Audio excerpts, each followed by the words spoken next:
네, 오늘 말씀은 욥의 항변에 대해서 다시 한번 욥의 친구 중 수아 사람 빌닷이 이제 굉장히 모진 말로 반박하는 장면입니다. 수아 사람 빌닷 8장에 한번 나와서 이야기하고요. 오늘 욥기 18장에서 한 번 더 야속할이 많지 강한 말들로 이렇게 욥에게 말합니다. 항상 강도는 늘 세지잖아요. 그래서 이 수아 사람 빌닷 말하는 것이 굉장히 강합니다. 수아 사람 빌닷을 보면서 그런 것을 느낍니다. 참 이렇게 사람이 쉽게 바뀌지 않는다. 참 시간이 필요할 때가 있다. 이 수아 사람 빌닷이 8장에 했던 말 또 그대로 같은 어조로 반복을 하고요. 또 그 강도도 훨씬 세집니다. 그래서 4절에 보면 울분을 터뜨리며 자기 자신을 찢는 사람아 너 때문에 땅이 버림을 받겠느냐 바위가 그 자리에서 옮겨지겠느냐.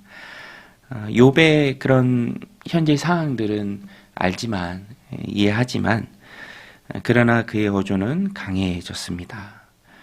확신에 찬 마치 독설 같은 그런 말들을 이제 욥에게 합니다. 그래서 5절부터 21절까지 악인의 운명에 대해서 수아 사람 빌닷이 이해하는 그런 내용들을 이제 쭉 말하는 거예요. 근데 듣는 대상이 욥이잖아요. 근데 그 내용에 보면 그런 짙은 인과응보의 사상으로 악인이 하나님 앞에 받는 그런 처절한 질병 또 고통 어떤 고달픈 삶에 대해서 말합니다. 듣는 사람이 욥이니까 이런 말들이 참 상처가 되죠. 그래서 13절에도 보면 이 악인에 대해서 하는 말인데 욥 들으라고 하는 말입니다. 13절에도 보면 질병이 그의 피부를 삼키리니 곧 사망의 장자가 그의 지체를 먹을 것이며 지금 욥이 이런 굉장히 심한 피부병 가운데 있지 않습니까? 질병 가운데 있잖아요. 또 16절에도 보면 밑으로 그의 뿌리가 마르고 위로는 그의 가지가 시들 것이며 또 19절에도 그는 그의 백성 가운데 후손도 없고 후회도 없을 것이며 그가 거하던 곳에는 남은 자가 한 사람도 없을 것이라. 또 21절에도 말합니다. 참으로 불의한 자의 집이 이러하고 하나님을 알지 못하는 자의 처소도 이러하니라. 뭐 내용만 보면 다 옳게 여겨지고 고개를 끄덕일 수 있는 그런 하나님 앞에서의 악인이 받을 그런 심판의 모습들이죠. 그러나 이것이 욥에게 하는 말이고 또 욥의 상황을 다 이해하지 못하고 하는 말입니다. 그래서 위로가 되기는 어렵죠. 또 욥에게는 이런 말 듣는 자체가 상처가 된다라는 것입니다. 그래서 이런 상황을 놓고 보면 참 아이러니합니다. 왜냐하면 욥의 친구들은 지금 욥이 겪고 있는 그런 상황을 안타까워하는 마음이 있어요. 그리고 욥을 돕고자 하는 마음도 있습니다. 그 진실함에 있어서는 조금도 의심의 여지가 없죠.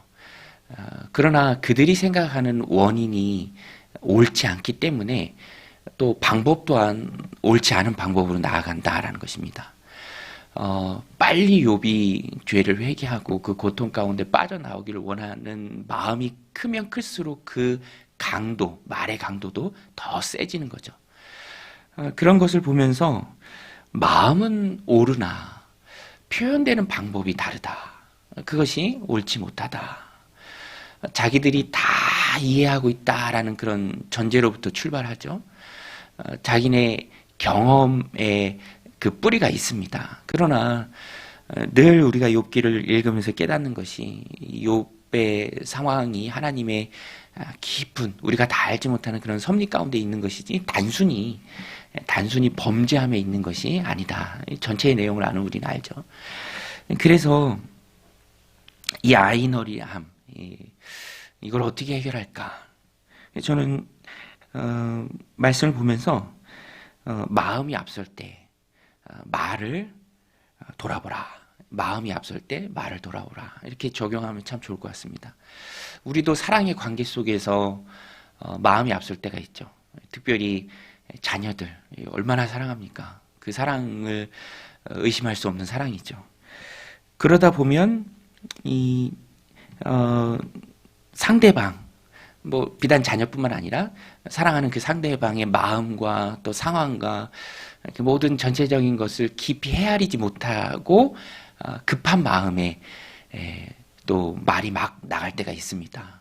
말씀드린 것처럼 자녀들을 향할 때도 얼마나 사랑해요. 그러니까 그렇게 하면 안 된다라는 그런 생각에 강하게 막 말할 때도 있고, 어떨 때 보면 뭐 거의 저주 비슷하게 너 그렇게 하다가는 막 그러면서 얘기할 때도 많이 있죠. 부모의 사랑을 의심할 수는 없지만 그것은 분명한 사랑이지만 그럴 때일수록 말을 돌아보라. 왜냐하면 상대방의 상황은 내가 다 모르잖아요. 어떤 마음인지, 어떤 상황인지, 어떤 고난이 있든지, 어떤 낙심 가운데 있든지 다 모릅니다. 그저 나 속상하다고 또 내가 생각한다고 널 위한 것이라고 내 생각의 근거에서 막 쏘아 붙이는 것이 꼭 좋은 것은 아니다라는 것입니다. 그런 것을 우리가 일상을 살아가면서 참 많이 느낍니다. 저도 지난주에 친구 목사님을 만났는데 그 친구 목사님의 상황이 참 어려워요. 힘들죠. 그런데 어떤 선택의 기로에 섰고 그 선택을 좀 잘했으면 하는 그런 마음이 저한테 있죠. 그리고 그런 선택에 있어서 잘못해서 또 어려움을 겪는 그런 일들이 많았고 많이 봐왔고, 그러다 보면 마음이 앞서는데 이렇게 말할 때 조심스러운 거죠. 근데 이렇게 또 상대방을 보면 이미 결정을 했고 돌이킬 수는 없고, 그래서 그 부분에 대해서 계속 언급하고 싶은 마음을 얻고 이제 그런 걸 좀 느껴요. 그러면 뭐 굳이 끊을 필요는 없죠. 뭐 내 마음은 위하는 마음이지만 그런 상대방의 모든 것을 하나부터 열까지 뭐 가정적인 상황 또 관계적인 상황 다 이해할 수는 없으니까 말을 돌아보면서 또 신중하게 해야 한다라는 것입니다. 우리 주님께서도요, 복음서에 보면 항상 꼭 필요한 말씀만 하십니다. 꼭 필요한 말씀을 하세요. 제자들이든 또 어떤 사람들에게든 항상 꼭 필요한 말씀만 하세요. 마음이 앞서신다고 불필요한 말씀을 하신 경우가 단 한 번도 없습니다.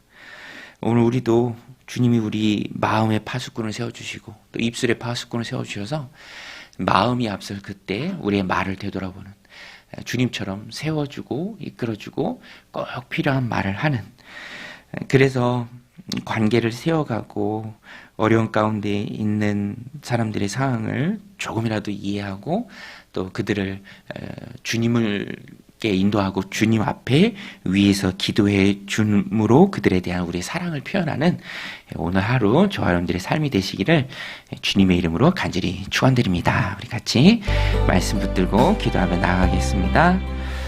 하나님